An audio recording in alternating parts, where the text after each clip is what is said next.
Miguel Alex Schweitzer nació en Santiago el 22 de julio de 1940.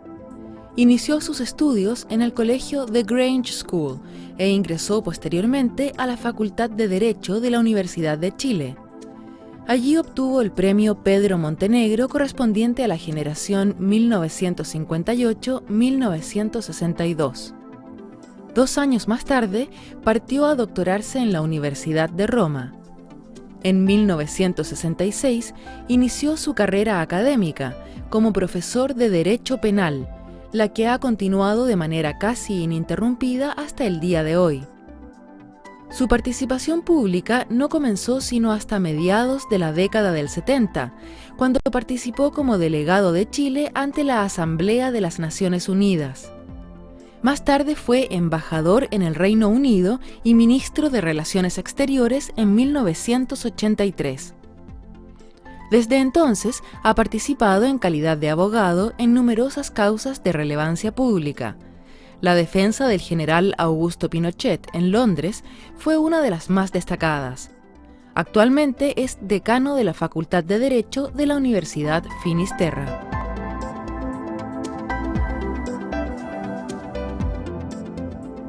Miguel, mucho gusto tenerte en este programa, un nuevo ciclo de Cita con la Historia. Y quisiera comenzar esta conversación preguntándote cómo llegaste, siendo abogado, a ser uno de los consejeros más importantes, yo diría, no sé si del general Pinochet, pero más bien del gobierno de Pinochet. A ver, primero no creo que haya sido de los más importantes, a lo mejor muy metido, pero no sé si muy importante. Fue muy divertido, o sea, yo en esa época, me acuerdo, como abogado, el gremio había declarado una huelga y el 11 de septiembre yo estaba en huelga y por ende estaba en mi casa. No tuve idea de los acontecimientos que estaban ocurriendo y mucho menos de su preparación. Y así como todo el mundo, me acuerdo que en esa época era como bien visto decir que lo habían llamado y que había ido entre las balas y que lo mandaban a buscar en jeeps y pasaban por las calles de Santiago. A mí nadie me llamó hasta por allá por noviembre, en que recibo un llamado del general Lee, que me llama y me dice: abogado, lo he llamado para que usted me diga qué se puede hacer, porque yo creo que hay mucha gente que está detenida y que no debe estar, y que hay mucha gente libre que debería estar detenida. Quiero saber cómo se hace, cómo lo hago. A lo que le dije, me pilló obviamente de sorpresa, le dije: mire, general, una pregunta así, primero, es un mar sin orilla, no es para contestarle de un día para otro. Si usted quiere, yo puedo pensar alguna fórmula de ver cómo se le puede ayudar. Y así empecé, le hice una proposición, obviamente partiendo por la revisión de los antecedentes de quienes estaban detenidos. Y empecé a asesorar al general Lee hasta que, claro, después de la tercera o cuarta discrepancia, porque me pedía opinión y normalmente la mía aparecía como disidente de la que quería oír, ya no me llamó más y me empezó a llamar el general Pinochet. Así empecé. ¿No tuviste problemas de haber asesorado al general Lee para después convertirte en un asesor del general Pinochet? No, mira, Patricia, el único análisis que yo hice fue antes de aceptar el llamado del general Lee, un análisis muy, muy racional de saber que si yo me ponía a asesorar al gobierno militar, uno estaba hipotecando su nombre. Sí. Era una dictadura y quien quiera que asesore una dictadura tiene que saber en lo que se está metiendo. Y ese análisis lo hice con mi familia. Llegamos a la conclusión de que lo que le correspondía a uno hacer era eso, porque si bien es cierto, yo nunca he sido un político, toda mi participación anterior como abogado había estado obviamente frente a una serie de actos de la administración del presidente Allende. Había una posición muy clara y si los militares habían sido llamados a poner orden, no me parecía de lealtad, no me parecía de seriedad decir: no, pero ahora yo no me meto. Obviamente que era mucho más fácil para mí haberme marginado, Claro. no haberme metido ni en la oposición ni nada, sino que seguir ejerciendo mi profesión de abogado. Me habría sido mucho más remunerativo, pero hice el análisis y me pareció de lealtad mínima colaborar y dar la opinión y participar. Así empecé desde sus comienzos a dar opiniones, pero como abogado, siempre como abogado. ¿Cómo fue tu relación con el general Pinochet, que se va a alargar en el tiempo, porque tú vas a llegar a ser, cuando lo detienen en Londres también, su representante legal, o uno de sus representantes legales? ¿Cómo ha sido tu relación? La verdad que es una relación que va increyendo, porque como comienza, yo siempre lo he dicho, yo fui el medio pollo de Sergio Díaz, digamos. O sea, Sergio Díaz pidió un penalista, quería tener un penalista cerca para no cometer errores.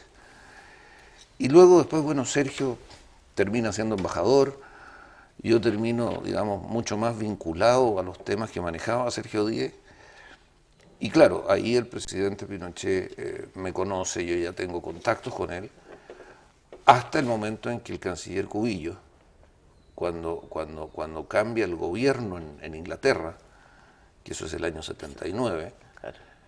decide hablar con Lord Carrington y plantearle la idea de restablecer el nivel de embajadores que se había perdido Por el después del caso- asunto de la Sheila Cassidy. Exacto. O sea, habían pasado 4 años sin que Chile tuviese embajador en Londres.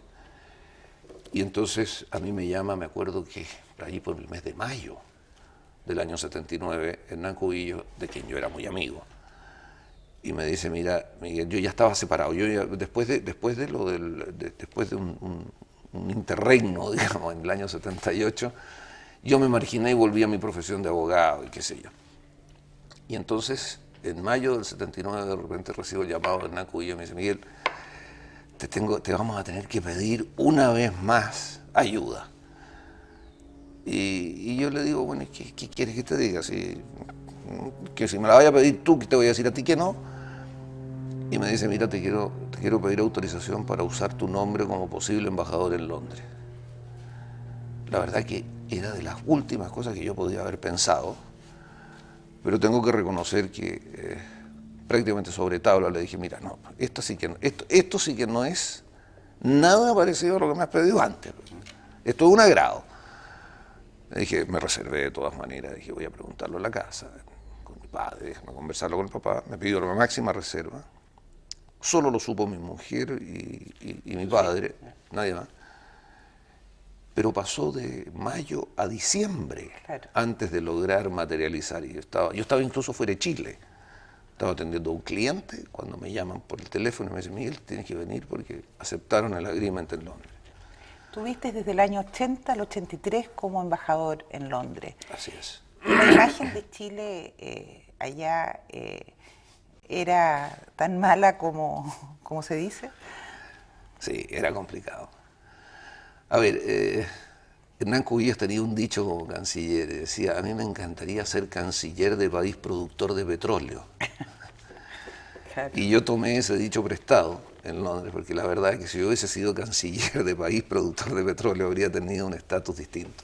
Lo que pasa es que en Inglaterra, uno tiene que pensar que el embajador no es embajador ante el gobierno inglés, Sino es ante la embajador reina. ante la corte. Claro. En segundo lugar, hay un decanato, ¿ya?, del cuerpo diplomático que rota, porque es por antigüedad.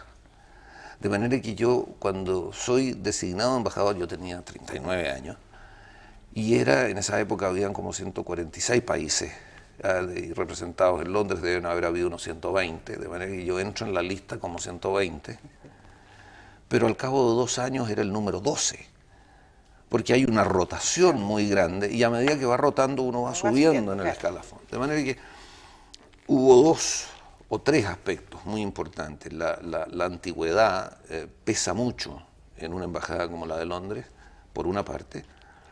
Por otra parte se da el fenómeno de que el 2 de abril del año 82 se declara la guerra, ¿no es cierto?, con la Argentina, y obviamente el embajador de Chile pasa a tener otro estatus.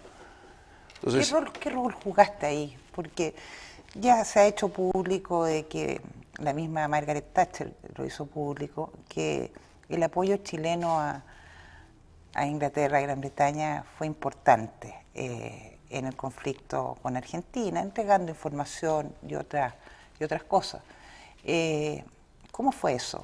Mira, Yo creo que ya se puede hablar de ello. Y además yo creo que hay muy poco que ocultar. No creo, se ha especulado también mucho al respecto. Yo creo que no se pueden haber dado mejores circunstancias para un país que las que se le dieron a Chile en ese momento. ¿Por qué?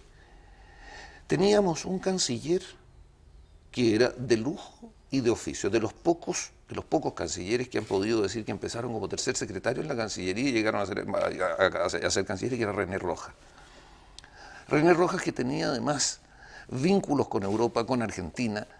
Hay que pensar que René Rojas... Había sido embajador en Argentina en 78. Pero lógico, claro. Pero si es más, hay que pensar que René Rojas, siendo un radical absolutamente, fue embajador de Allende y siendo masón, fue embajador en el Vaticano. Entonces, alguien que es radical, ¿no es cierto? Bombero y masón. Que es masón y que representa a un gobierno socialista en el Vaticano, ¿ya? Tiene que tener mucha destreza. Entonces, él con el oficio que tenía, ¿ya? Lamentablemente o felizmente, tenía 2 embajadores con vinculación política. Sergio Nofre Jarpa en la Argentina, claro, y yo en Londres. Y entonces, mientras Sergio Nofre Jarpa hacía las declaraciones de que los hermanos argentinos podían estar absolutamente tranquilos porque Chile les iba a guardar las espaldas, cosa en la que Sergio Nofre Jarpa tenía que haber sido absolutamente honesto. Claro.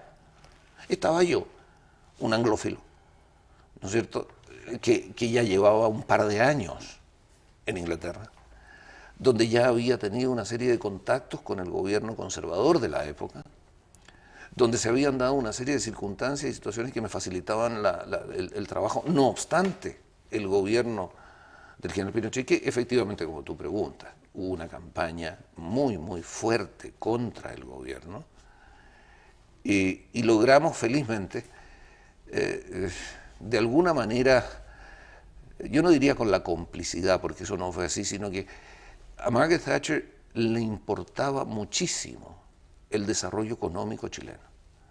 Y todo el liberalismo económico que se aplicó en Chile para ella era muy importante, era muy importante porque le servía de tubo de ensayo. Exacto. Y había un personaje que fue trascendente en esta relación, que fue Alan Walters, que fue el asesor económico que tuvo Margaret Thatcher siempre. Y que obviamente como hombre de la escuela de los pensadores de Chicago, ¿no es cierto?, de alguna manera era mi vínculo, mi nexo para todas las cosas que se necesitaban. Logramos incluso que un ministro viniera en visita oficial a Chile. Y así Cecil Parkinson, que era muy cercano a Margaret Thatcher, es el primer ministro que viene a Chile, se entrevista con el general Pinochet. O sea, hubo una cantidad de cosas que se fueron dando y que sin constituir el ilícito, ¿qué es lo que ocurría? Si uno mira la historia, lo que queda en la Cancillería, ¿no es cierto?, eran instrucciones de neutralidad absoluta impartidas por René Rojas, como debía ser. Pero por otro lado, en la práctica, obviamente que Sergio Nofre Jarpa, por su lado, ¿no es cierto?, protegía los intereses de la República Argentina. Y yo, como embajador de Chile en Londres, protegía los intereses de Su Majestad. Y ni él reclamó nunca respecto de nada de lo que hice yo, ni yo nunca reclamé nada de lo que hizo Sergio Nofre en la Argentina. Y entonces se dio la paradoja de que estando Chile en una postura muy difícil, logramos sortear, creo que con éxito, y creo que ha sido una muestra de la política exterior chilena bastante notable. En el año 83 te mandaron a llamar para que asumieras el cargo de canciller. Es decir, ya después de 3 años de embajador en Londres, ser canciller yo creo que era una posición tremendamente importante y también muy comprometedora. ¿Cómo fue ese llamado? Y estuviste 1 año, tengo entendido, como canciller.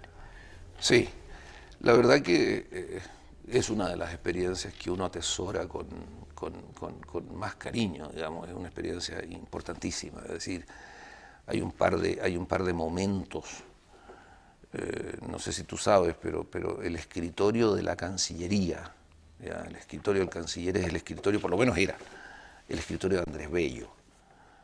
Entonces, cuando uno se sienta, sabe que ese escritorio fue el de Andrés Bello, y cierran la puerta y tú te quedas solo, y sabes que eres la persona que va a manejar en alguna medida o en algún momento decisiones de política exterior de tu país, es bastante fuerte, es bien impactante. Lo mismo que, no sé si lo dice mucha gente, pero a mí me impactó enormemente cuando tú te paras en el podio de Naciones Unidas a hacer el discurso que hace el canciller, en el fondo, frente al mundo. Son momentos para los cuales uno de verdad tiene que estar preparado. Yo no he tenido muchos nervios de decir, claro, uno frente a cualquier alegato, hay cositas, le cosquillea la guata. ¿Tenías instrucciones precisas de Pinochet en relación a la Cancillería? No, en eso fue muy abierto el general Pinochet, en el sentido de... Claro, lo que pasa es que si uno hacía una cosa que a él no le gustaba, simplemente no la hacía, ¿no? Pero no me dieron instrucciones, eso lo manejé yo tal cual como yo estimé pertinente en cada uno de los momentos, en cada una de las circunstancias. Y al interior del ministerio siempre se ha hablado, en épocas más bien en el 78, cuando estaba Cubillo, se hablaba de los empolvados, digamos, de aquellos que tenían una carrera, como René Rojas, y otros que llegaban por política. ¿Tú viviste esa situación que un tanto compleja? Esa en alguna medida la generan los propios diplomáticos, porque ellos tienen una cosa muy despectiva respecto de aquellos que entraban a la carrera no haciendo la carrera de tercer secretario, hablaban de los ventaneros, de manera que ellos mismos también lo profesionan. Pero yo quiero rescatar a los funcionarios de la Cancillería, ¿no? Son de gran categoría. Claro, como en todas las cosas pueden haber algunos que no funcionen, pero yo sin los funcionarios de la Cancillería no habría podido hacer nada. Para mí toda la gente que me rodeó fue de la Cancillería. Cierto que tuve la fortuna de que en mi época de universitario éramos compañeros de curso 5 o 6, y esos entraron en esa época a la Cancillería. Entonces, claro, mucho vínculo. Flaco favor les hice cuando los llamé a cada uno de ellos a decirle vénganse conmigo a trabajar porque me acaban de nombrar el ministro. No estuvieron todos muy contentos, digamos, pero fueron muy leales. Y sin su asesoría es muy difícil manejarse. Ahora, claro, la Cancillería es un tema mayor. ¿Ya? Claro que sí. Se tejen muchas historias, digamos, alrededor de qué es lo que le pasa a uno, pero no, nunca tuvo instrucciones, claro. Pinochet tenía cosas muy especiales, me acuerdo que en un momento determinado el canciller francés Chesson dijo cosas atroces de Pinochet, ¿no es cierto? Y yo las oí en la mañana temprano, y entonces llegué a las 8:30, pedí audiencia urgente. El general Ballerino era el jefe de la Casa Militar, claro. y a quien yo conocía bastante. Entonces, obviamente que me hizo entrar de inmediato. Y yo le digo al general Pinochet, general, no sé si usted ha oído las declaraciones del canciller francés, pero hay que mandar traer al embajador Cisternas, que era el embajador que estaba en Francia, a informar. Y Pinochet me mira y me dice, ¿y cómo lo mandamos de vuelta? La audiencia duró 30 segundos. ¿Ya? Ese era Pinochet, o sea, no daba instrucciones, pero de repente tenía esas cosas así que iban al hueso del tema. Oye, Miguel, nunca se ha sabido a ciencia cierta por qué te fuiste tú del ministerio. ¿Nos puedes contar hoy día qué pasó? Sí, yo creo que hoy día. Y esta sería la primera vez que públicamente lo cuento, digamos, ya que esto es una cosa con visos de historia. Mira, se dijeron muchas cosas, se pensó que era me acuerdo que una de las que más circuló fue que era porque yo me había equivocado o había hecho alguna cosa respecto a la invasión de Grenada. La verdad es que ahí tuvimos una vez más una discrepancia con el general Pinochet, pero en ese sentido el general Pinochet lo tenía todo tan claro. Nunca me voy a olvidar, Thieberge, que era el embajador, 6 o 7 horas antes de la invasión me llama y me dice: el presidente Reagan va a anunciar que se invadió o que se invade Grenada. Yo quiero que usted lo sepa. Pero también quiero que el gobierno de Chile nos apoye en la OEA. Yo le dije, mire, déjeme, lo voy a conversar con el presidente, quiero advertirle que la opinión del canciller es contraria. Yo creo que en este momento sería el momento de poner las cosas de manera tal de que haya un quid pro quo, digamos, ¿no? A ver, nosotros podemos a lo mejor apoyarlo, pero veamos qué cosas necesitamos también nosotros. Le agradezco de todas maneras, le digo, la deferencia y parto de donde el general Pinochet y le digo, mire, va a pasar esto. Esto me lo acaba de informar el embajador y está pidiendo que se lo apoye en la OEA. Dele el apoyo de todas maneras, Miguel. Pero, presidente, le digo, a ver, ¿Cómo? pero a ver, no, ¿cómo se lo vamos a dar así? Sin nada, sin negociar. Miguel, cuando se está peleando contra los comunistas no hay dónde dudar. Hay que estar siempre con el que está peleando contra los comunistas. Pero, presidente, si se puede estar también, pero esta es una oportunidad de manejo. No, me dijo Miguel, no, pídasela después, me dijo, pero no, en estas cosas hay que ser muy claro. Y ahí tienes tú un caso en que me instruyó, cosa que no me importó nada, digamos, porque no era tampoco tan grave. Si yo no una cosa, claro, no una cosa de base, era una cosa táctica.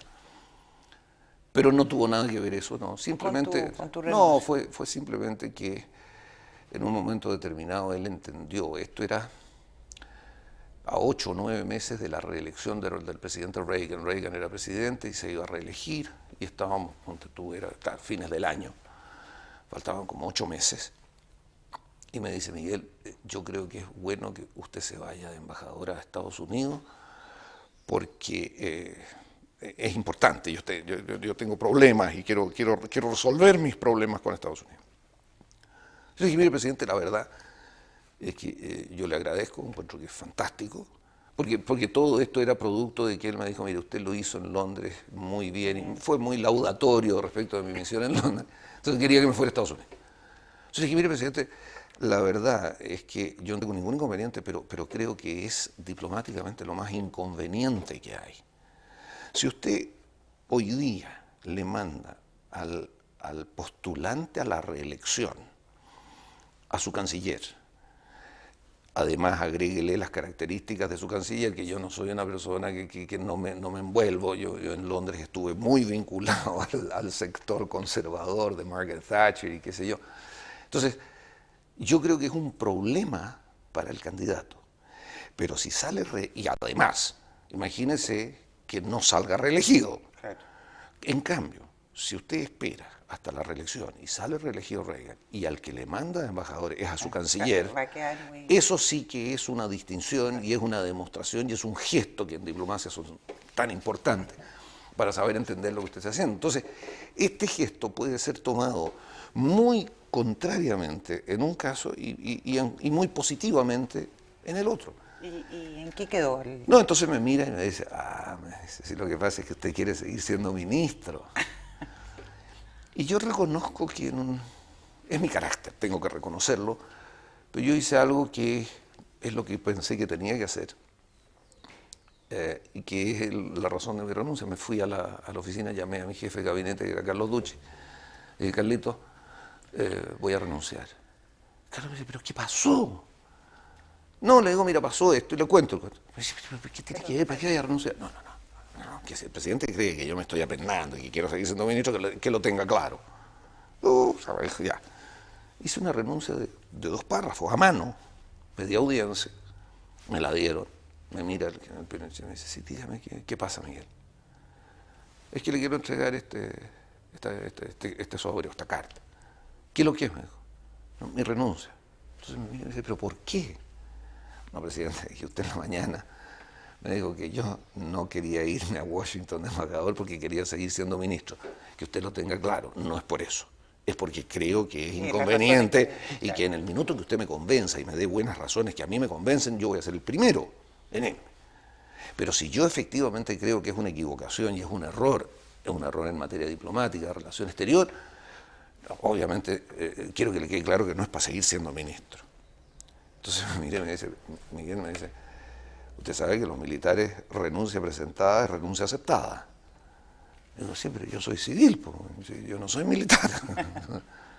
No, me dijo, no me la presente. No, presidente, usted es dueño de hacer lo que quiera con la renuncia, usted puede votarla, guardarla, aceptármela. Pero, y la verdad que fui muy intransigente y en definitiva lo puse a él en una posición que era absolutamente, que hoy día quizás mirado con retrospectiva no tenía sentido, pero en ese minuto dejó pasar 15 días. ¿Hay algo Me de llama. orgullo? No, lo mío era honestamente para que se tuviera, porque en el mundo civil, cuando uno presenta una renuncia y la deja ahí, ¿no es cierto?, puesta, es porque efectivamente tú no tienes nada que estar pretendiendo. Pero obviamente que el mundo militar tiene otros parámetros. Es como cuando un día el general Covarrubias me dijo, Miguel, si hay una cosa que es muy clara, los militares tienen una personalidad de casino y una personalidad de cuartel, que son dos cosas totalmente distintas. Y a mí me costó mucho entender esto de qué era la personalidad de casino y la personalidad de cuartel. Claro, cuando uno está en el casino es de una manera, pero cuando está en el cuartel es otra. Bueno, en el mundo de los civiles eso no existe. ¿Ya? Entonces, claro, yo estoy seguro que si yo, en vez de haber presentado esa renuncia, hubiera ignorado el hecho, es decir, no tengo ninguna duda, a los dos meses, menos al mes, se asilaron dos extremistas en la Nunciatura. Claro. Y de allí vino la vinculación, que yo estaba muy, muy imbuido en la mediación, y no habría podido salir hasta el fin de la mediación. Claro. Ahí fue nombrado, claro, Jaime del Valle. Sí, fue el único cambio porque tuvo que traer en ese minuto, pasaron como 10 o 15 días, me volvió a llamar, me dijo si yo retiraba la renuncia y me iba a Washington. Le dije, presidente, no me ha convencido de que yo me vaya a Washington, honestamente. Entonces me dijo, bueno, se la voy a tener que aceptar. ¿Qué decimos? Lo que usted quiera, pues, presidente. Me dijo, digamos, que por motivos particulares. Por motivos particulares, presidente, ningún problema. Y así se dijo. Y por eso nunca se supo, esta es la verdad. Dime, después tú entras a tu estudio, sigues con tu trabajo como abogado penalista y viene el 88.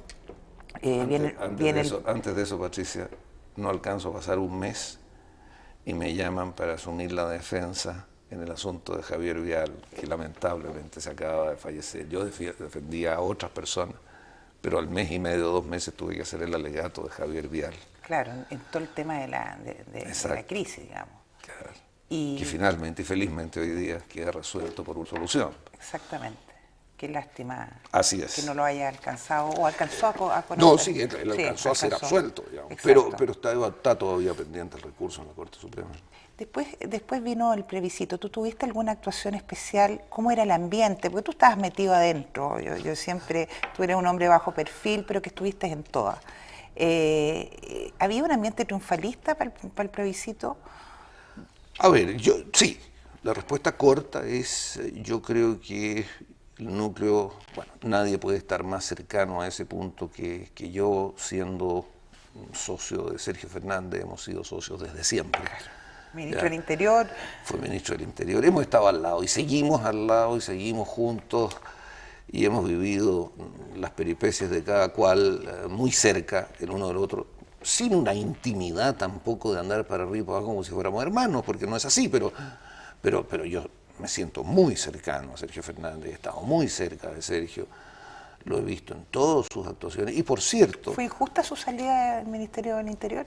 No, yo creo que fue lo más conversada que hay. Sergio jugó un papel importantísimo en el plebiscito. Sergio ha sido un artífice real de la transición en este país, digamos. Yo soy un seguidor de Sergio. Yo creo que en su concepción político-institucional ha sido de un aporte para el país, que yo creo que lo va a recoger la historia. La concepción político-institucional de Sergio Fernández en cuanto a la Constitución que se redactó fue a mi juicio buenísima. Bueno, hoy día casi ya no queda nada de eso. Pero, perdón, discrepo, yo creo que queda mucho. Ya. Yo creo que son determinadas cosas laterales, pero el grueso, la separación de un banco central autónomo, la necesidad de un recurso de protección, la forma como están estructuradas las garantías individuales. Yo creo que queda mucho de la Constitución. Lo de Codelco hay mil cosas. Yo creo, como digo, vuelvo a Sergio Fernández, digamos, fue un aporte importante en la transición. Yo creo que la Constitución que se dictó en ese momento era la Constitución viable, porque otra Constitución no habría logrado aprobación. Esa es la gran gracia que tuvo. Y las reformas constitucionales que se hacen justamente el 89, tú estuviste detrás asesorando, yo creo que especialmente al general Ballerino. ¿Cuál eran las famosas leyes de amarre? ¿Qué es lo que no era transable de reformar? No, en ese momento, a ver, primero mi papel como asesor en materia de reformas constitucionales, quiero rectificarte, no podría yo catalogarme de asesor en materia de reformas constitucionales, los hubo con ese título y casi con posición mucho mayores. Mucho más es la participación, por ejemplo, ¿no es cierto?, en cuanto asesor de un Arturo Marín, claro, como jefe de gabinete, como secretario, como muy cercano a Carlos Cáceres, que es lo que pude haber tenido yo. Pero mi cercanía con Sergio ha estado siempre, y claro, nosotros conversamos las cosas. Ahora, ¿cuánto influyen las cosas que uno dice? Uno nunca sabe, ¿ya? Ahora, claro, habían cosas que aparecían como intransables, ¿no es cierto? Un Consejo de Estado, ya, un Consejo de Seguridad Nacional, perdón, compuesto por los cuatro comandantes en jefe. Pero había que pensarlo en el sentido que se instaura. Cuando se instaura eso es porque se venía saliendo de una experiencia traumática, como había sido la necesidad de un golpe militar, o sea, de un pronunciamiento en el que anda fuerza. Casi 17 años. No, pero el tema es este. ¿Qué es lo que se recoge ahí? Se recoge la necesidad de tener una instancia previa, claro, una instancia, es decir, el peldaño intermedio entre la situación que lo motiva y el hecho de tener que actuar. Ese era todo el motivo. El motivo era decir, tengamos una institución, tengamos un lugar, tengamos una instancia en virtud de la cual nosotros podamos en un momento determinado decir, mire, pasa esto, antes de tener que actuar. Eso por un lado. Si uno mira la institución de los senadores designados, es otro. Se hablaba de un enclave, claro, hoy día... Los enclaves de la dictadura. Ya, hoy día se deroga la institución. Pero yo hasta el día de hoy pienso que es absolutamente coherente tener personas que, no siendo elegidas, participen en el proceso legislativo en la etapa ya de revisión, y ese es el objetivo de los senadores designados. Y entonces, si uno mira... La democracia protegida, más bien, en ese concepto. Yo ni siquiera diría que es la democracia protegida, yo diría que es el aprovechar el aporte que personas, ciudadanos que han tenido una participación distinguida, una participación excepcional en la vida ciudadana, ya sea como académicos, ya sea como políticos, ya sea como militares, ya sea como profesionales, tengan una voz que no esté necesariamente vinculada por la contingencia política. Yo no creo en esto de que todos los parlamentarios tengan que ser elegidos por votación popular. De manera que, claro, en ese momento era muy importante instituciones como esta porque permitieron, ¿no es cierto?, que el régimen que terminaba tuviese la tranquilidad de que no se iba a desmantelar todo de golpe. Y si tú estabas más en la línea de Rosende, el ministro de Justicia, estabas dentro de los duros. No. ¿Ah? A ver. No, yo no estaba dentro de los duros. Tengo que reconocer que quizás, mirando con retrospectiva, a lo mejor tengo que encontrarle algo más de razón que la que le encontraba entonces. No. Yo siempre estuve dentro del ámbito de buscar conciliaciones, arreglos. No obstante, venir de una admiración como la que yo le tuve a Margaret Thatcher, que me dejó muy marcado en algún minuto cuando le oí decir respecto de los consensos. A ella se preguntó, ¿y qué son los consensos? Sino abdicar de todo aquello en lo que uno cree para abrazar todo aquello en lo que uno no cree. Y concluía y decía, yo no conozco ninguna filosofía, ninguna ideología que haya perdurado en el tiempo basada en los consensos. Pero eso no me ponía dentro de los duros. Tú fuiste abogado de la familia de Jaime Guzmán a raíz de su asesinato ya bajo la democracia, bajo el gobierno de Patricio Aylwin. ¿Tú nos puedes contar entre telones de lo que fue ese momento tan trágico para la derecha y para el país en general? Así es. ¿Tú eras amigo de Jaime? Sí, claro. A mí me llegó muy directamente. No me voy a olvidar nunca de ese día. Yo iba camino a mi casa, iba en la costanera manejando mi auto y de repente oigo la noticia y dicen que lo van a llevar al hospital militar y me fui directo al hospital militar. Yo fui uno de los que doné sangre tratando de que Jaime no falleciera. De manera que viví la muerte de Jaime muy cercanamente. Y claro, la verdad es que la primera reacción no fue de la señora Carmen ni de las hermanas, fue fundamentalmente la UDI, pero también procesalmente era muy importante que la familia estuviera y claro, entonces yo asumí el carácter de abogado tanto de la UDI como de la familia. Mis primeras averiguaciones fueron, era el ministro, el que llegó a ser ministro de la Corte Suprema, don Guillermo Navas, lo designaron, en ese momento estaba en la Corte de Apelaciones, lo designaron instructor. Se hicieron las primeras diligencias. No me voy a olvidar, se me pidió que rindiera fianza, porque la querella la presenté primero por la UDI, sin hacerme parte por la familia. Y se me pidió fianza.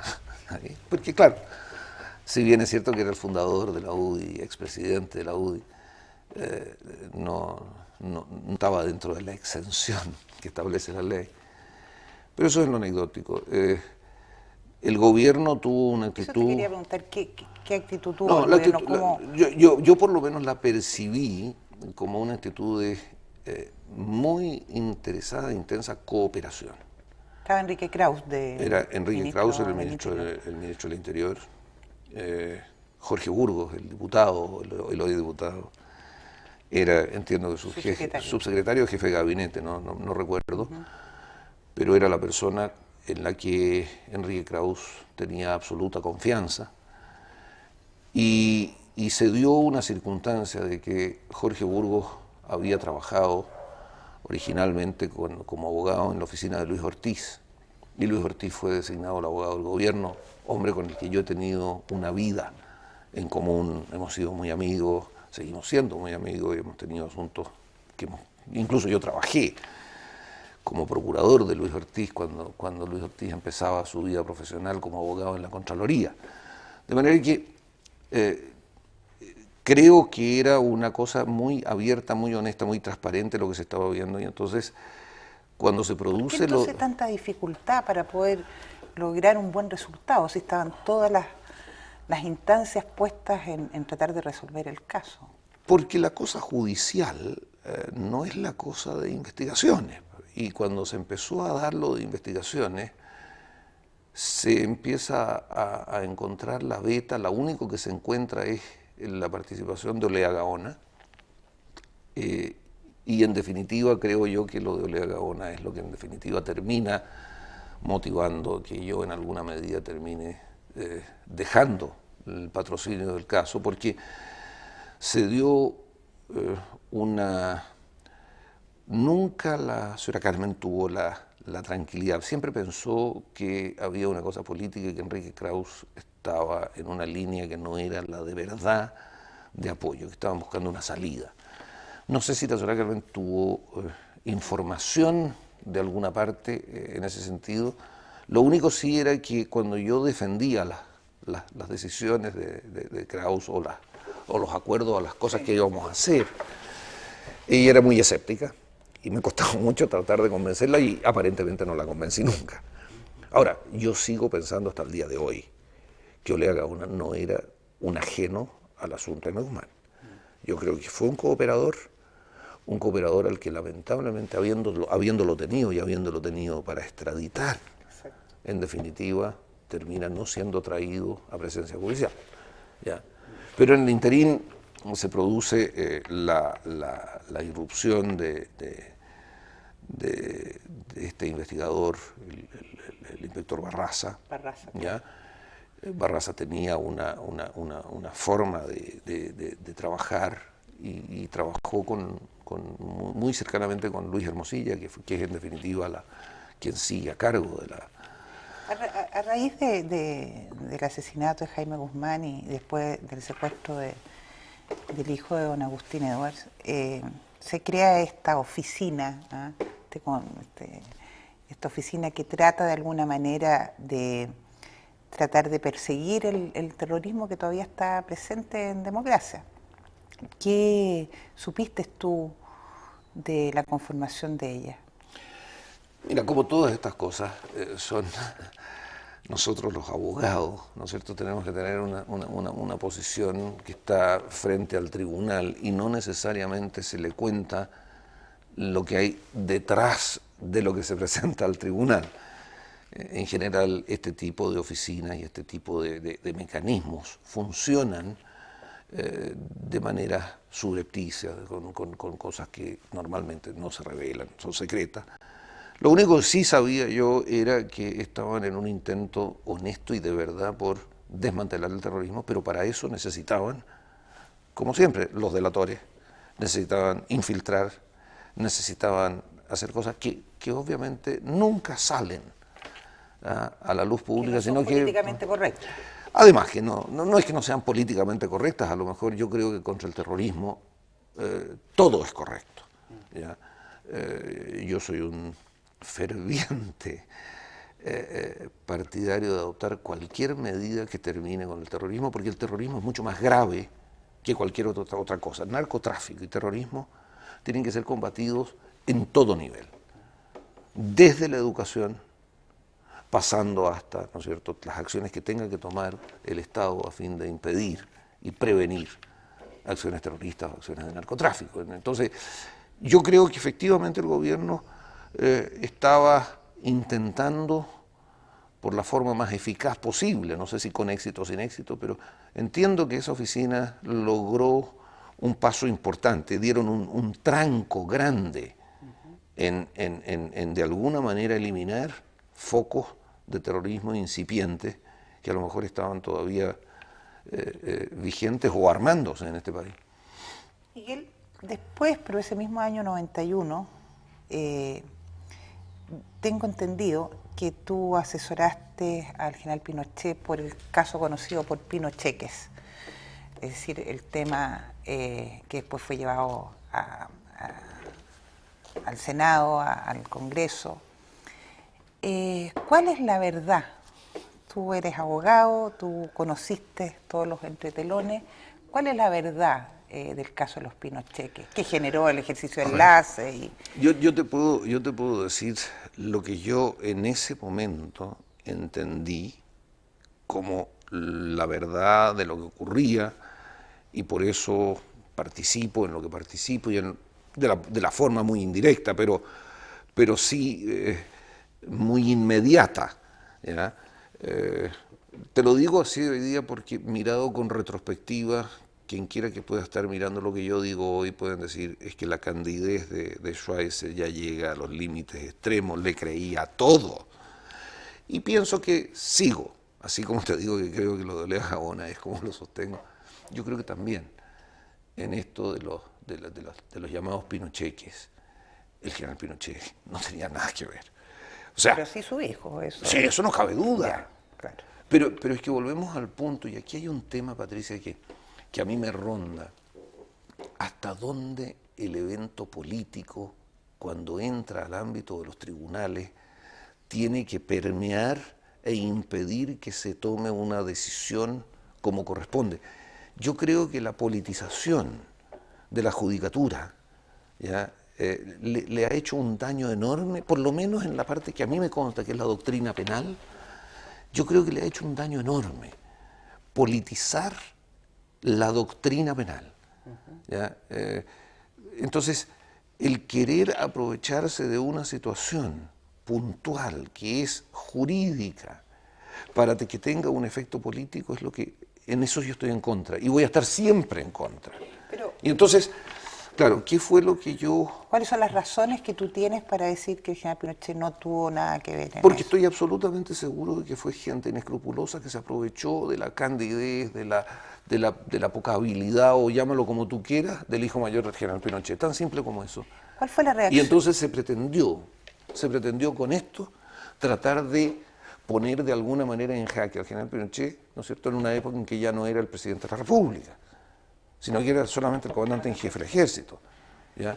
Y entonces la única cosa que yo dije es, lo que hay que hacer es separar las instituciones y que quede claro que una cosa es la comandancia en jefe del ejército, el ejército de Chile, y otra cosa totalmente distinta esta otra, y hay que aclararlo.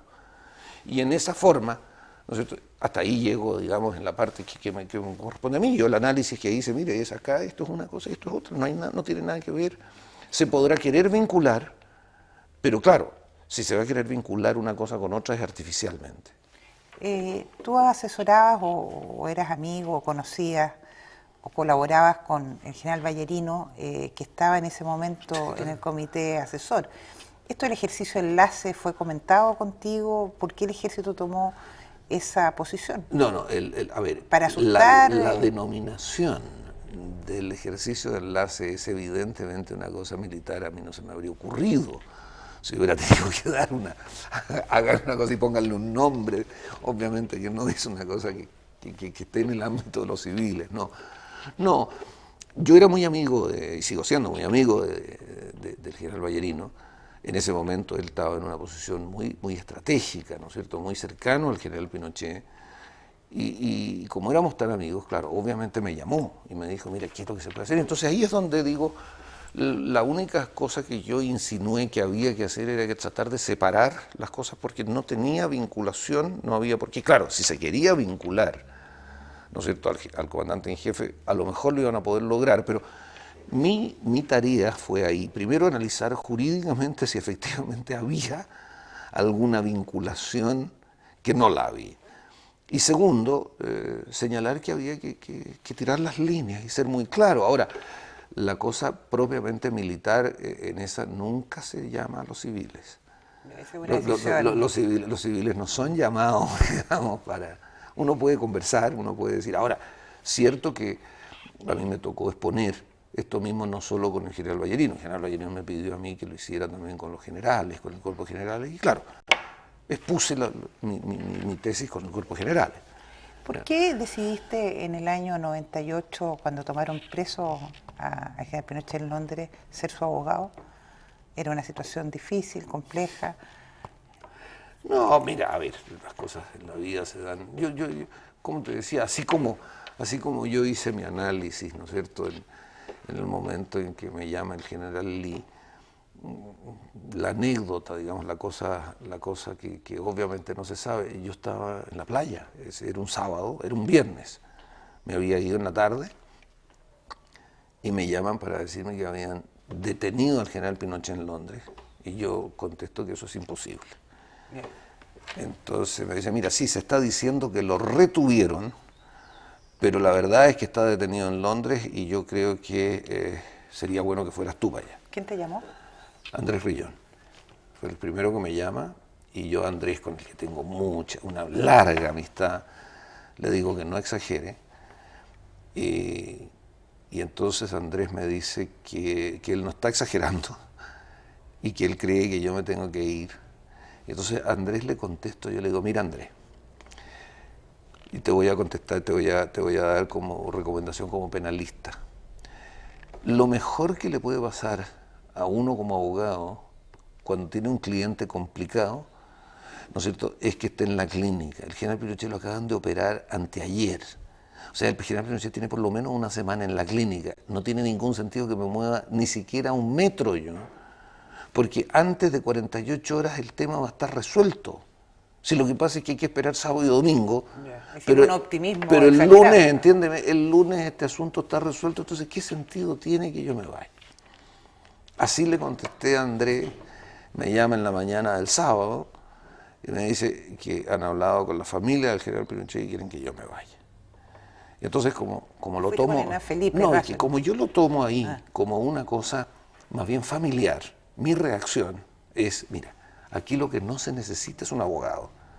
Cierto que a lo mejor lo que necesita el general Pinochet es el apoyo de alguna persona, pero en ese caso que vaya Hernán Felipe, sugiero yo. Resulta que habían llamado a Hernán Felipe, y Hernán Felipe había dicho, mira, yo creo que aquí lo que se necesita es que vaya Miguel. Y Carlos Cáceres corta la situación y dice, ¿sabes qué más? Lo que tienen que hacer es ir los dos. Y en ese momento, entonces, claro, nos llamaron a Santiago, yo me vine de vuelta a Santiago,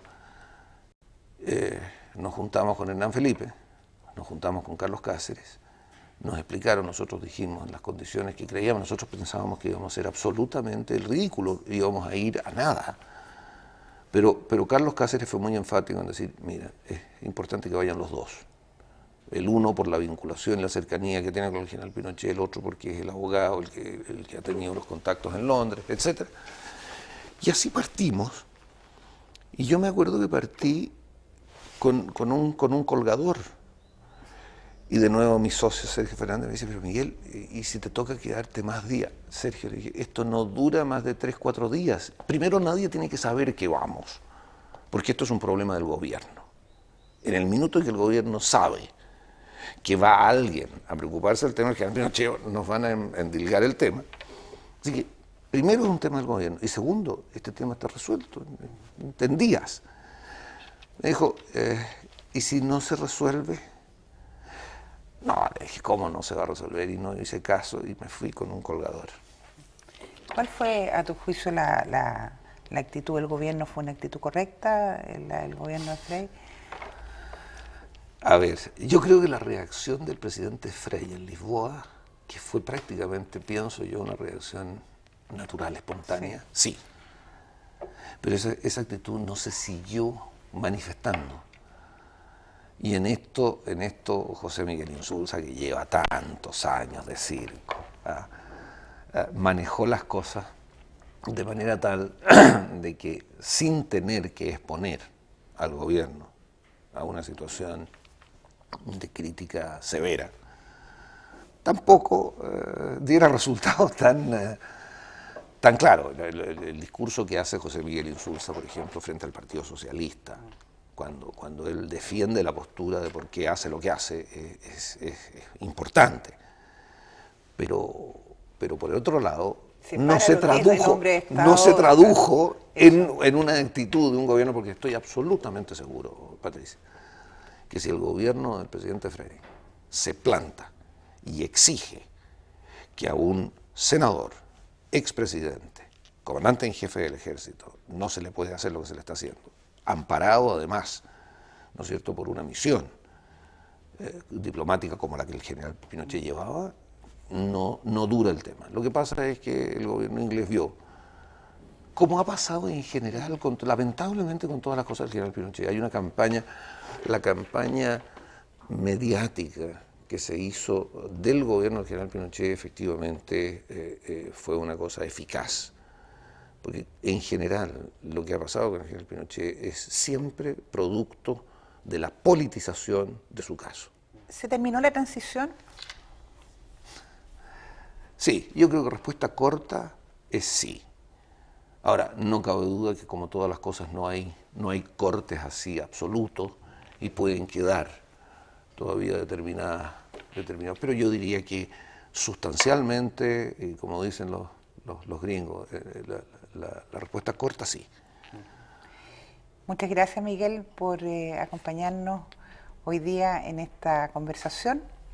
Espero que nos veamos nuevamente en otra oportunidad. Gracias. Muchas gracias. Gracias a ustedes.